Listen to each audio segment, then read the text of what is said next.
कुल्लु नफ्सिन ज़ाइक़तुल मौत सदक़ल्लाहुल मौलुल अज़ीम व सदक़ रसूलुहुन नबियुल करीम व नहनु अला ज़ालिका मिनश शाहिदीन व शाकिरीन वल्हम्दुलिल्लाहि रब्बिल आलमीन। बादई तौहीद के मतवालों, शमीए नबुव्वत की परवानों, औलिया इकराम, पीर मुर्शिद के चाहने वालों, आइए नबी आखिर ज़मां सरकारे कल्ब-ओ-सीना ताजदारे मदीना सल्लल्लाहु अलैहि वसल्लम की बारगाह गोहर बार में जी लगाकर दुरूद शरीफ का नजराना के पेश करें, पढ़ें बावाज़ बुलंद अल्लाहुम्मा सल्लि अला सय्यिदना शफ़ीना बिबना मौलाना मुहम्मदिन बारिक वसल्लिम सल्लल्लाहु अलैहि सल्लतु वस्सलाम अलैका या रसूलल्लाह सल्लल्लाहु तआला अलैहि वसल्लम।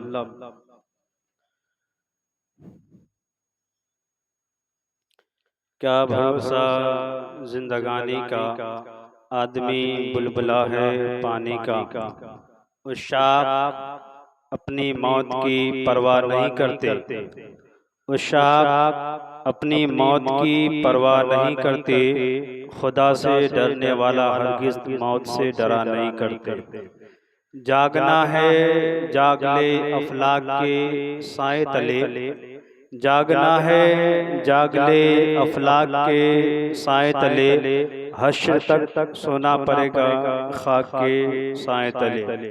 मैंने कुरान मजीद की आयत मुबारक तिलावत करने का शरफ हासिल किया है। इसका तर्जुमा आप बाखूबी आप तमाम हज़रात जानते भी होंगे, पहचानते भी हैं, और ये तर्जुमा आम खास है, हर कोई जानता है।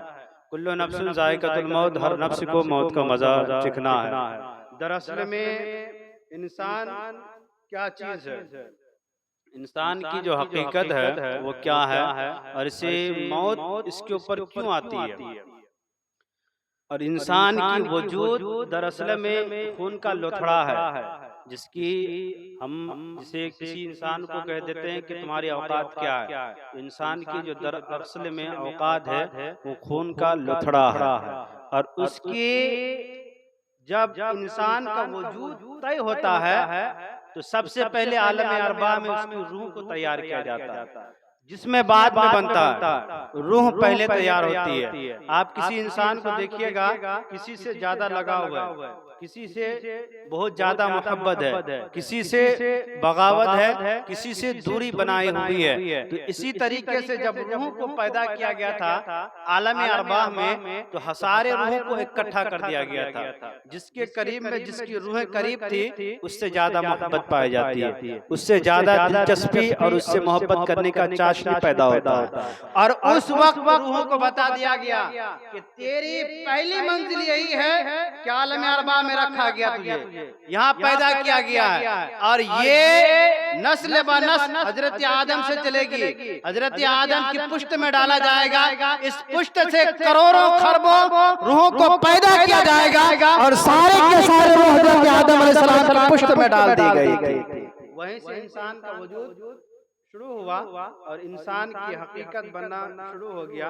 जब हकीकत बनना शुरू हो गया तो इंसान की दरअसल में जो औकात है वो खून का लोथड़ा है, और वही खून के लोथड़े में इंसान की रूह को डाल दिया जाता है। और डाला कैसे जाता है, पहले आलम अरबा में रूह को पैदा किया गया, तब आलम अरबा से आलम दुनिया में भेजा जाता है। आलम दुनिया में कैसे भेजा गया, जब हजरत आदम अलैहिस्सलाम को पैदा किया गया, हजरत आदम अलैहिस्सलाम की पुश्त में जब रूह को रखा गया, उससे तब्दील होने लगा। उसके बेटे पे, उसके दूसरे बेटे, उसके तीसरे बेटे, उसके पोते, उसके परपोते, इसी तरीके से इंसान की तादाद बढ़ती गई। रूहों को तब्दील करना, रूहों को तकसीम करना शुरू हो गया। कायनात में आदमी की तादाद बढ़ना शुरू हुआ, रूहों की तादाद को तकसीम होना शुरू हो गया। जब इंसान के रूह माँ के शिकम में परवरिश पाता है, जब माँ के नुत्फा में, बाप के नुत्फा से माँ के नुत्फा में ये जब तब्दील होता है, तब्दील होने के बाद माँ के शिकम में जब रूह परवरिश पाने लगता है, जब वो खून की शक्ल में दे करके जब इंसान की माहवारी वाला खून रुक जाया करता है, वो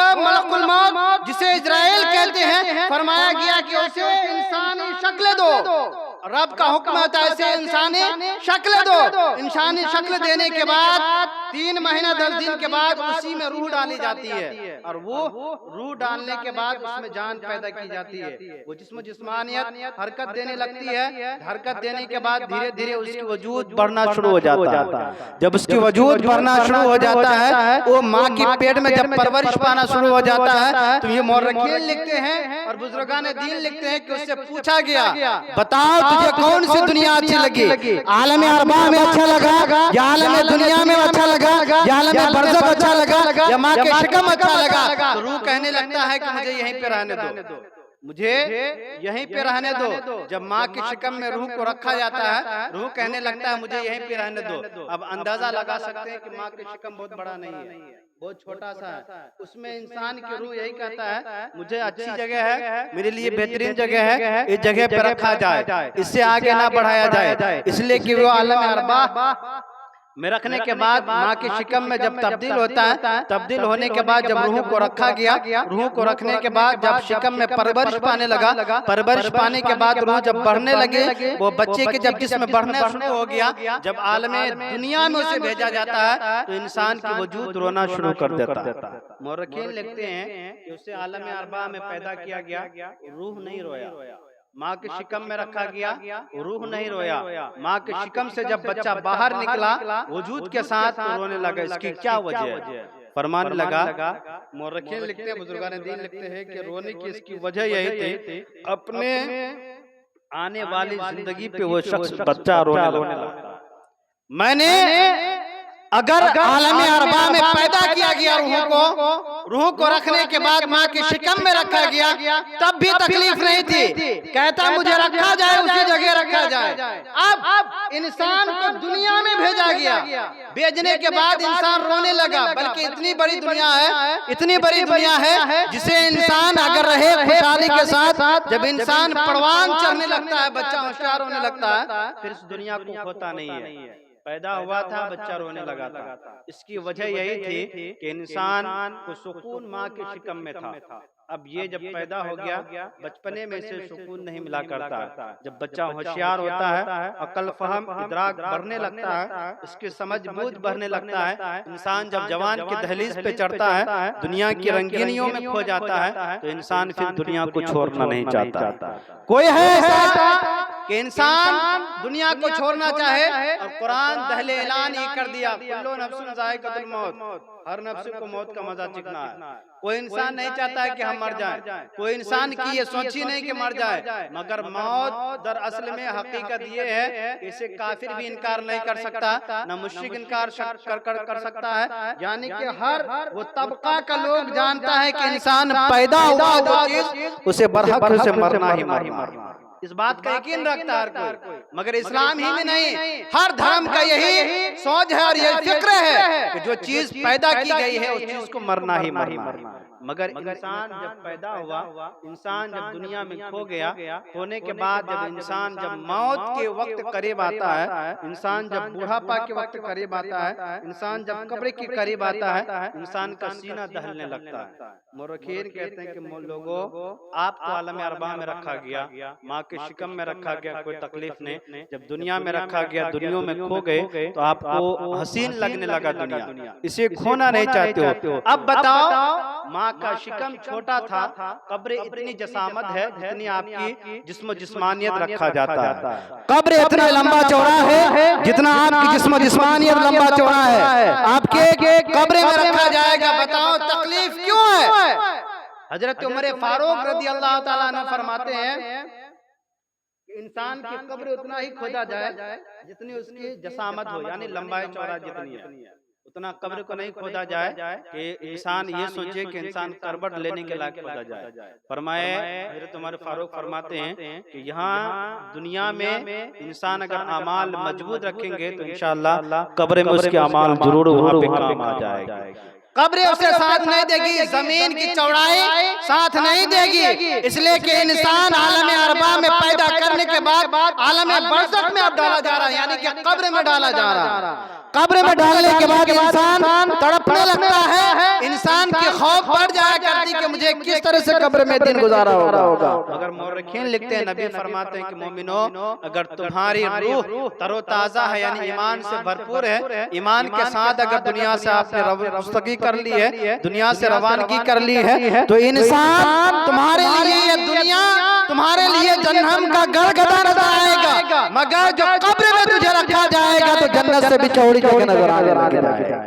वो कब्र है, कब्र को कब्र की ही नजर से देखा करें, वो कब्र है। और कब्र में इंसान के लिए अगर अच्छे अमाल हो तो मुर्रखीन फरमाते हैं उसे कुशादा कर दी जाती है, उसके बिछोने जन्नत का कर दिया जाता है। अमाल अच्छे हो तो उसके लिए अज़ाब कब्र उठा दी जाती है। अमाल मजबूत हो इंसान के हर परेशानी के वहाँ पे खात्मा हो जाती है। इसलिए कहा गया कि आलम अरबा से लेकर के माँ के शिकम से लेकर के दुनिया की अलामियत पूरी दुनिया को लेकर के आलम बरज़ख में अब रखा गया। ये आलम बरज़ख जब कब्र में रखा जाता है तो फिर एक आलम आएगा जिसे आलम मैदान महशर कहा जाता है। वहाँ हिसाब किताब ली जाएगी। वहाँ हिसाब किताब लेने के बाद इंसान से पूछा जाएगा, इंसान अपनी पूरी जिंदगी में कहाँ गुजारे, अपनी जिंदगी का हिस्सा अपने कहाँ गुजारे, उसके बारे में हिसाब दिया जाए। अगर इंसान कोई गुनाह करता है, गुनाह के दलदल में फंस भी जाता है, तो नबी पाक फरमाते हैं कि जो गुनाह आपने छुपे छुपाए किए हो, उस गुनाहों को पर्दा डाल दो, हो सके कि रब्बे करीम तुम्हारे वो गुनाह को माफ फरमा देगा। वो गुनाह अगर किसी के गुनाह को आपने देखा भी है, अगर देखने के बावजूद लोगों के सामने